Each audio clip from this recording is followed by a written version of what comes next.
की ओर अनूपपुर से खबर। फूट फूट कर कांग्रेस प्रत्याशी की पत्नी रोई है। कांग्रेस प्रत्याशी विश्वनाथ सिंह की पत्नी का बयान, मैं बिसाहू लाल को अपने पिता समान मानती थी। बिसाहू लाल ने मेरे पति और मुझे बुरा भला कहा है। तो कांग्रेस प्रत्याशी विश्वनाथ सिंह की पत्नी का यह बयान कि मैं बिसाहू लाल को अपने पिता समान मानती थी। बिसाहू लाल ने मेरे पति और मुझे बुरा भला कहा है।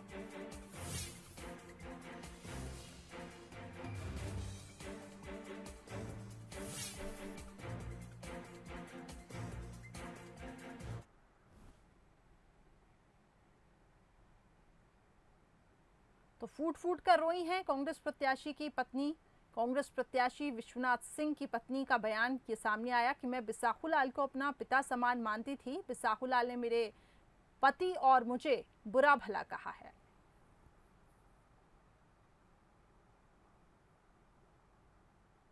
ज्यादा अपडेट के लिए संवाददाता विनय हमारे साथ जुड़ चुके हैं। विनय, हम तस्वीरों में देख रहे हैं कांग्रेस प्रत्याशी की पत्नी रो रही हैं। उनका ये कहना कि बिसाहू लाल ने मेरे पति और मुझे काफी कुछ बुरा भला कहा है। जी, मैं बताना चाहूंगा कि विश्वनाथ सिंह की पत्नी उसमें कह रही है कि हम बिसाहू लाल जी को अपने पिता समान मानते थे और आज मेरे पति चुनाव लड़ रहे हैं, इसलिए वो ऐसे आरोप मेरे पति के ऊपर और मेरे ऊपर लगा रहे हैं, जो बिल्कुल भी गलत है। और ये कहते कहते वो रोने लगी।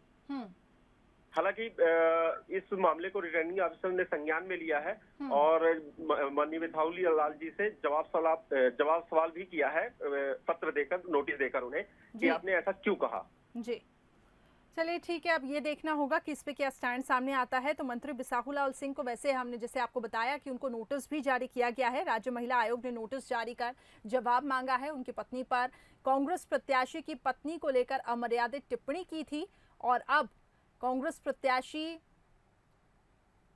विश्वनाथ सिंह की पत्नी का ये बयान, उनको लेकर जो अमर्यादित टिप्पणी की गई थी, उनका ये कहना कि मैं बिसाहू लाल को अपने पिता समान मानती थी। बिसाहू लाल ने मेरे पति और मुझे काफी कुछ गलत कहा है। देखिए, दो तस्वीरें अब आपको दिखा रहे हैं।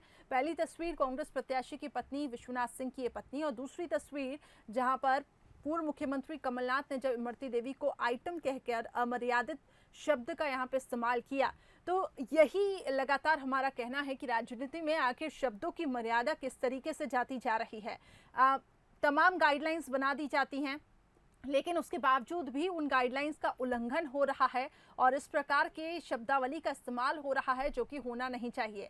सवाल यही है कि ये राजनेता, ये नेता जब जनता के बीच में जाके इन तरीके के शब्दों का इस्तेमाल करते हैं तो आखिर क्या संदेश ये जनता को देना चाहते हैं, क्योंकि ये जनता इनको देखती है। उसके बाद जब इस प्रकार की बयानबाजी होती है तो काफ़ी ज़्यादा सवाल उठते हैं। लेकिन ये फिलहाल प्रदेश की सियासत काफ़ी गरमाई हुई है इस प्रकार की टिप्पणियों से। उपचुनाव नज़दीक है और उससे पहले बयानबाजी का दौर शुरू हो चुका है।